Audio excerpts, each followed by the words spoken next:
السلام عليكم دكاترة المستقبل، معكم أيمن عبد الله، ومعادنا النهارده مع مراجعة مهمة جدا لأهم فصل، هي المراجعة الفنية للتكاثر. مراجعة فنية معناها إيه؟ معناها إن هو نسأل في مضمون الفصل وإيه الترابطات اللي موجودة في الفصل وما بينه وما بين فصول تانية. التكاثر عندنا مهم جدا، والتكاثر معتمد على كام نقطة. طبعا احنا عارفين قبل ما نبدأ إن التكاثر مقسوم تكاثر لا جنسي وتكاثر جنسي، بس قبل ما نبدأ في النقطتين دول في حاجة مهمة جدا لازم تعرفها.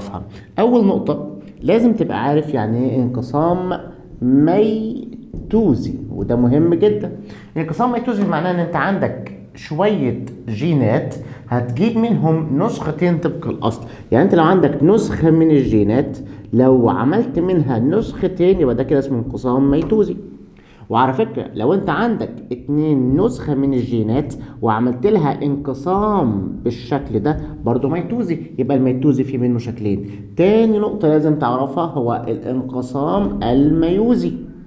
الانقسام الميوزي معناه انك انت معاك 2 نسخة من الجينات هتقسمها لنسخة ونسخة، ثم النسخة دي تقسمها لنسخة ونسخة ونسخة ونسخة.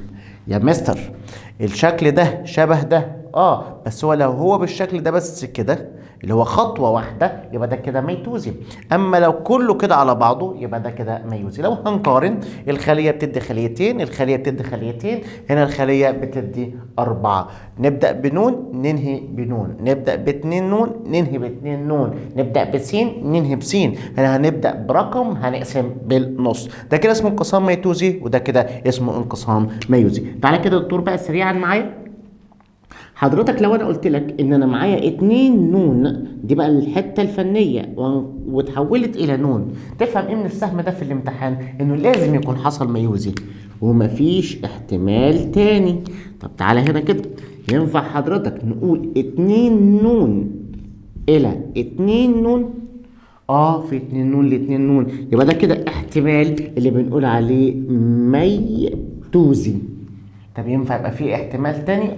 تحول بس في الشكل، يعني الخلية شكلها تحول لشكل تاني ولكن المجموعات اللي جوه ما اتقسمتش، يبقى نقول يا باشا ينفع نقول عليها تحول. او ممكن يكون حجم الخلية كبر فينفع نقول عليها نمو. يبقى حضرتك الاثنين نون ينفع نقول عليها ميتوزي، تحول، نمو. هيجيلك في الامتحان سهم محطوط عليه 2 نون، يبقى انت تبص في الاختيارات ينفع ميتوزي، ينفع تحول، ينفع نمو. طب ما تيجي بقى نعمل حاجه تانية. لو قلنا يا باشا نون لنون هتبقى نفس النظام، نون لنون هتبقى برضه يا اما ميتوزي يا اما تحول يا اما نمو. كل الكلام ده هنشوفه واحنا بنراجع التكاثر كله، فخلي بالك لان الحته دي هنستخدمها في كل المراجعه. طب تعالى هنا كده، لو انا قلت لك نون الى 2 نون، لا دي بقى مش انقسام، ده عكس الانقسام. يعني انت الانقسام بتقسم، لا ده حضرتك مش بتقسم، ده انت بتجمع. يبقى احنا كده هنقول ان هو اندماج، واندماج دي هتبقى حاجه من الاثنين، يا اما اخصاب يا اما اقتران. يبقى احنا كده عندنا الجزئيه بتاعت الاندماج عبارة عن إخصاب أو اقتران، أو ممكن نعمل حاجة تانية، ممكن نعمل حاجة اسمها تضاعف، او الكلام ده بيحصل طبيعي، او ممكن نعمله حاجه في المعمل، يعني ممكن نشكل بالابره واخذ كلام من ده. فاحنا نكتب كلمه معمل ولما نوصل لها في المراجعه نعرف التفاصيل بتاعتها، يعني نخلي في المعمل نحول النون الى 2 نون. طيب نقفل كده على الجزئيه دي، الكلام ده في غايه الاهميه. يبقى حضرتك ما تنساش ان احنا نستعمل كلمه ميتوزي وكلمه ميوزي، والتحويلات دي كلها هتظهر معانا في كل المراجعه، وهنبقى نكتب ان هو بعض الملحوظات الثانيه المهمه جدا. طب تعالى نبدا مع بعض بقى المراجعه. احنا هنقسم المراجعه بتاعت التكاثر الى حتتين، اللاجنسيه والجنسيه. بص يا دكتور، في الحته ديت بتاعت الانشطار الثنائي مفيش تفاصيل كتير، ولا التبرعم ولا التجدد ولا الجراثيم، مفيش تفاصيل كتير في موضوع الميوزي والميتوزي والنون. اما في التولد البكري في تفاصيل شويه، وبناء عليه احنا هنركز عليها شويه. بالنسبه لزراعه الانسجه برضو ما فيهاش تفاصيل كتير. لما تيجي بقى تخش على التكاثر الجنسي هتلاقي شويه تفاصيل، يعني هتلاقي حضرتك في الامشاج في النبات والانسان في تفاصيل، وفي الاقتران برضو تفاصيل، في بقى عنوان شامل التكاثر اللاجنسي وشامل التكاثر الجنسي. ايه هو العنوان ده؟ عنوان اسمه تعاقب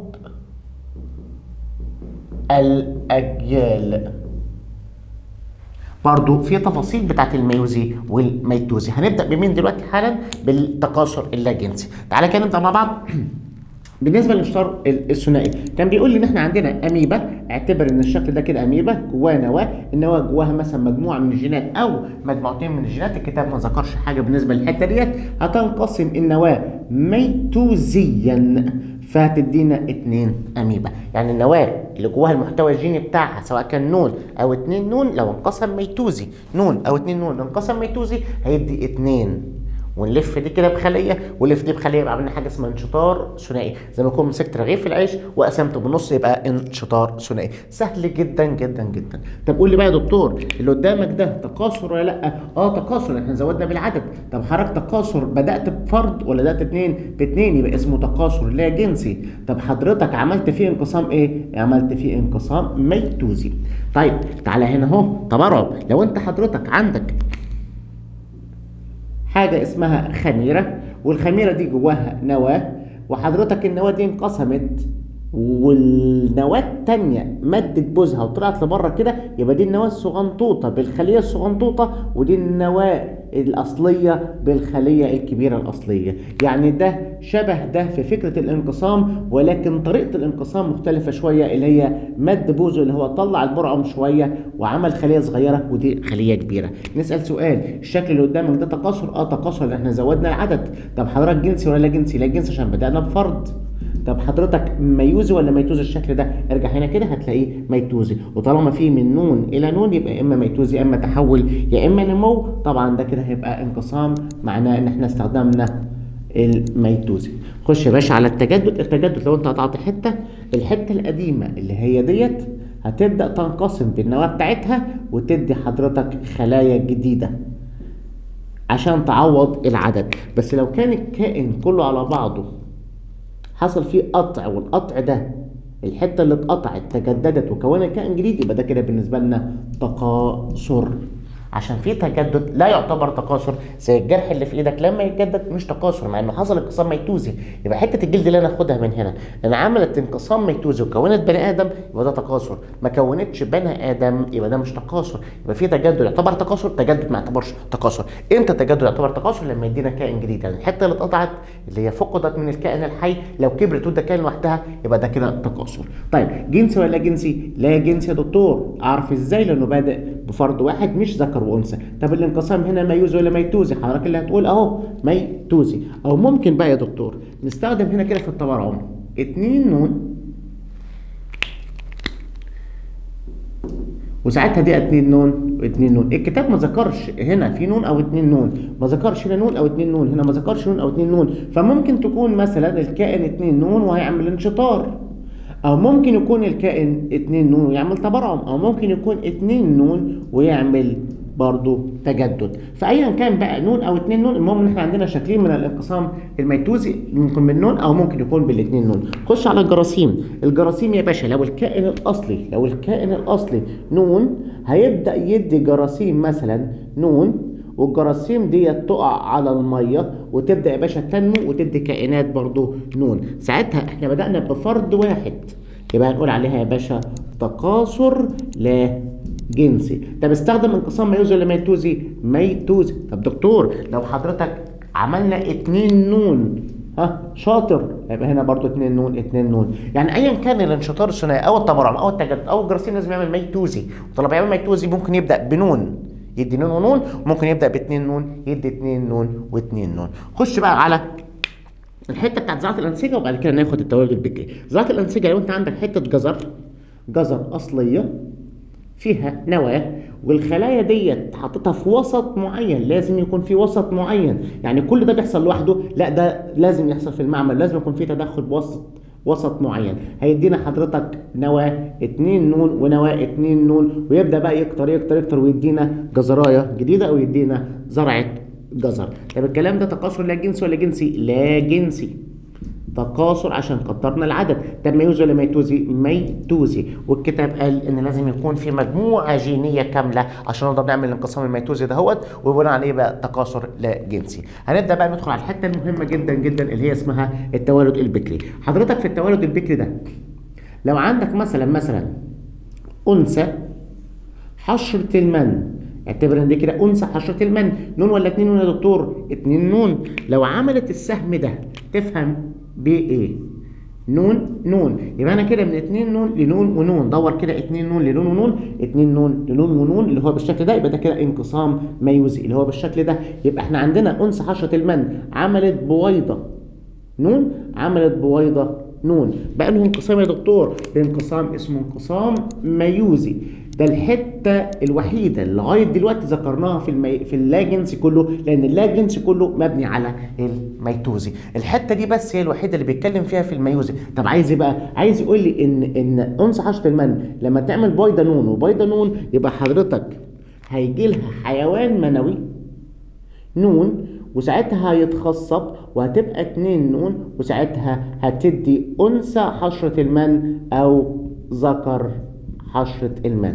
الشكل اللي قدامك ده تكاثر جنسي ولا لا جنسي؟ تكاثر جنسي طبعا. ليه تكاثر جنسي يا دكتور؟ عشان ده في حيوان منوي، وحيوان منوي وراه ذكر، وهنا في بويضه والبويضه وراها انثى، يبقى ده تكاثر جنسي. الحته دي مش هي اللي احنا بنشرحها عندنا في التكاثر اللاجنسي. تعالى بقى اشرح لك الحته بتاعت حشرة المن اللي هي اسمها توالد بكري اللي تبع اللاجنسي، لان الحته دي كلها مش تبع اللاجنسي. لو انت عندك يا دكتور بقى انثى حشرة المن اهي، الانثى دي 2 نون وراحت عامله الشكل ده، ها حضرتك شاطر، هي دي الحته الفنيات اللي بنتكلم عليها. الشكل اللي قدامك ده ميتوزي ولا ميوزي؟ ارجع للمنطقه ديت. لو كان 2 نون لنون يبقى ميوزي، لو كان 2 نون ل2 نون يبقى ميتوزي. المنظر اللي قدامك ده اللي هو الميتوزي. يبقى حضرتك انثى حشرة المن، انثى حشرة المن ينفع تعمل ميوزي؟ ايوه، بس الكلام ده قلنا عليه التكاثر الجنسي، ومش ده اللي بنشرحه، ده اللي بنشرحه لما تعمل انقسام ميتوزي. يبقى الكائن الوحيد اللي عندنا في المنهج اللي ينفع يعمل انقسام ميوزي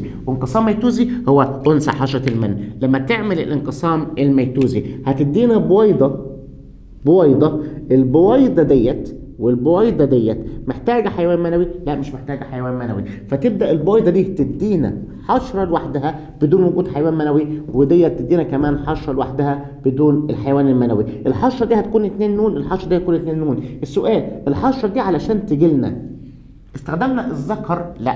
طب الحشره دي عشان تجي لنا استخدمنا الذكر؟ لا. يبقى انثى حشرة المن ينفع تخلف بس الذكر مش موجود، هناك الذكر ملوش عازه. يبقى حضرتك الكلام ده هنسميه توالد، يعني ولدت بس مفيش ذكر، فهنسميه توالد بكري عشان مفيش ذكر. اسالني بقى على التوالد البكري، مين اللي عمل التوالد البكري؟ الذكر ولا الانثى؟ اكيد الانثى. بس عشان تعمل الكلام ده البويضه بتاعتها اتخصبت ولا ما اتخصبتش؟ لا ما اتخصبتش عشان مفيش ذكر. طب عشان تجيب البويضه دي عملت انقسام ميتوزي ولا ميوزي؟ انقسام ميتوزي. عرفت ازاي؟ لان هي 2 نون والبويضه 2 نون. طب هقول لك على حاجه يا دكتور، شايف البويضه دي هتدي الاف الخلايا عشان تعمل انثى حشرة المن، تعرف تقول لي دي كده نكتب عليه ميوزي ولا ميتوزي؟ 2 نون يا دكتور، 2 نون يبقى يا اما ميتوزي يا اما تحول يا اما نمو. ده كده انقسام ميتوزي عشان نعمل عمليه النمو، يبقى ده كده نكتب عليه ميتوزي. يبقى عشان تعمل التوالد البكري ده كله محتاج انقسامات ايه؟ ميتوزيه. جميل. تعال هنا بقى، في انثى النحل، انثى النحل دهيت ادت بيضات بالمنظر ده، ميوزي ولا ميتوزي؟ ميوزي. عاش يا دكتور، يبقى ده كده ميوزي. طيب حضرتك لو جبنا بويضه وخصبناها وادينا 2 نون هتدينا اناث فقط، طبقا للكتاب بتاعنا اناث فقط. يبقى حضرتك الشكل اللي قدامنا ده تكاثر جنسي ولا جنسي؟ جنسي صح، علشان في حيوان منوي. يبقى حضرتك احنا لو مفيش حيوان منوي والبويضه ديت ادت كائن نحل، الكائن ده ساعتها يبقى جايب التكاثر الجنسي ولا جايب التوالد البكري؟ توالد بكري يا شاطر، عاش يا وحش، توالد بكري. طب عرفت ازاي انه توالد بكري؟ لان هي جابت الكائن ده وجابت الكائن ده ومفيش ذكر استخدمناه في الموضوع. طب الكائن ده يا دكتور هيبقى نون بقى ولا 2 نون؟ فاكر الحته دي؟ الكائن ده 2 نون عشان جاي من بويضه 2 نون، لكن الكائن ده هيبقى نون عشان جاي من نون ونون. طب بقول لك ايه، السهم ده زي السهم ده كتبنا عليه ميتوزي، السهم ده بقى نون لنون نكتب عليه بقى، على كده نشوف يا باشا، نون لنون هيدينا الانقسام الميتوزي. قول لي يا دكتور علشان تجيب التكاثر اللا جنسي بالتوالد البكري في حشرة المن هتستخدم ميتوزي. طب حضرتك التوالد البكري في نحل العسل هنستخدم ايه يا باشا؟ هنستخدم ميوزي وميتوزي. يبقى حضرتك كل التكاثر اللي هو اللا جنسي ده فين الحتة الوحيدة اللي استخدمت فيها ميوزي؟ الحتة دي، اللي هو انت عشان تجيب بيضات من انثى نحل العسل محتاج تستخدم مين؟ الانقسام الميوزي. وكل حاجه في التكاثر اللاجنسي بنستخدم فيها الميتوزي. اصلا من ضمن صفات التكاثر اللاجنسي ان هو يتم بفرد واحد، وان احنا بنستخدم فيه انقسامات ميتوزي. في حالات شاذه، في حالات شاذه، في حاجات بنستخدم لها انقسام ميوزي، في حاجات بنستخدم لها انقسام ميوزي. اديني يا باشا الحاجه الوحيده اللي عندنا في المنهج بنستخدم لها انقسام ميوزي هي انثى حشره النحل بتستخدم انقسام ميوزي عشان تجيب بيضات، ثم بعد كده البيضه بتنقسم ميتوزي عشان تدي الكائن ده. طب حضرتك الكائن ده ذكر ولا انثى؟ ذكر فقط. يبقى اللي ناتج من التوالد البكري من نحل العسل ذكر فقط. طب اللي ناتج من التوالد البكري اناث فقط. طب ايه رأي حضرتك لو احنا حابين نعمل الكلام ده في المعمل؟ حضرتك هنعمل ايه؟ هنجيب مثلا على سبيل المثال انثى مثلا الارنب. انثى الارنب ده مثلا 2 نون، عندها بويضة نون. هل حضرتك الحيوان المنوي بيجي ويخصب ويجيب ارانب جديدة؟ ده هيبقى تكاثر جنسي. لا انا عايز اعمل تكاثر لا جنسي. طب هل الارنب ده من نون ديت بيحولها لارنب زي نحل العسل؟ لا. طب هل هي تقدر تعمل انقسام ميتوزي وتدينا بويضه 2 نون وتدي ارنب زي المن؟ لا. فاحنا هنعمل ايه بقى؟ هناخد احنا البويضه دي ونروح مودينها المعمل ونستخدم طريقه معينه زي مثلا الحراره مثلا، زي ممكن مثلا الكهرباء مثلا، زي ممكن مثلا نشكها بابره، ممكن نعمل مثلا اشعاع، ممكن نعمل مثلا ملح، ممكن نحطها في انبوبه ونرج رج. طبعا حضرتك مش كل الطرق دي بتستخدم، بعض الطرق منها بتستخدم مع بويضات معينه، بس لو انت استخدمت الطرق دهيت هتبدا تحول البويضه ديت المجموعه الصبغيه اللي جواها الى حضرتك 2 مجموعه صبغيه. يبقى ساعتها هتبقى البويضه بتاعتها 2 نون. هل محتاجه حيوان منوي عشان تخصب؟ لا. وبناء عليها تبدا تنقسم ميتوزي جوه الرحم بتاع الارنب، ويبدا تدينا يا باشا ارنوب صغنطوط حلو شبه مامته بالظبط. وطالما قلنا شبه مامته بالظبط معناه نفس الصفات بتاعت مامته. طالما نفس الصفات بتاعت مامته يبقى اكيد ده انثى، يبقى اناث فقط. السؤال بقى بيقول ان حضرتك اللي ناتج ده تولد بكري طبيعي ولا صناعي؟ صناعي يا دكتور. طب والاتنين دول طبيعي ولا صناعي؟ طبيعي يا دكتور. قول لي بقى اللي ناتج من التولد البكري الطبيعي هل هو اناث فقط ولا ذكور فقط؟ واللي ناتج من الصناعي هل هو اناث فقط ولا ذكور فقط؟ تعالى كده شوف اللي هنا اناث وذكور، لكن الصناعي لازم يكون اناث فقط. فعرفها بقى يا دكتور، ده اناث وذكور. يبقى نحل العسل شبه الصناعي كله اناث. اصلا التوالد البكري كله على بعضه بيدينا اناث، ما عدا الحاله الشاذه ديت اللي هي بتاعت نحل العسل هو اللي بيدي توالد بكري للذكور فقط. طيب تعالى كده بقى قبل ما نخلص الجزئيه بتاعت نحل العسل او الجزئيه بتاعت التوالد البكري، في مشكله بس صغنطوطه كده هسالك عنها. الذكر اللي هنا بتاع نحل العسل هو 2 نون عشان يدي حيوانات منويه نون ونون، يستخدم انه انقسام ميوزي. شاطر.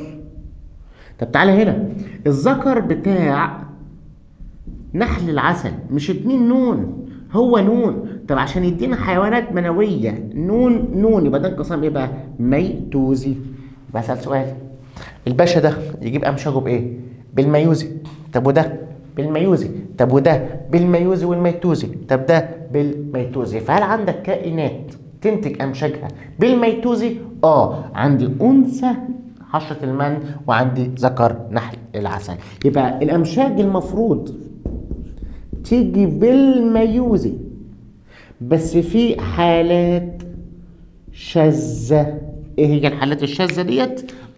عندنا حضرتك ذكر نحل العسل وعندنا انثى حشرة المان. طب في حاجات تانية تجيب الامشات بتاعتها بالميتوزي؟ هنعرف بعد كده ان عندنا الفيوجير وعندنا كمان البلازموديوم يقدر يجيبه بالميتوزي، هنبقى نكتبها لك في الحته ديت. كده احنا خلصنا يا باشا المراجعه بتاعه اللاجنسي. في الفيديو اللي جاي هنبدا ناخد الجزئيات بتاعه تعاقب الاجيال، وناخد كمان مع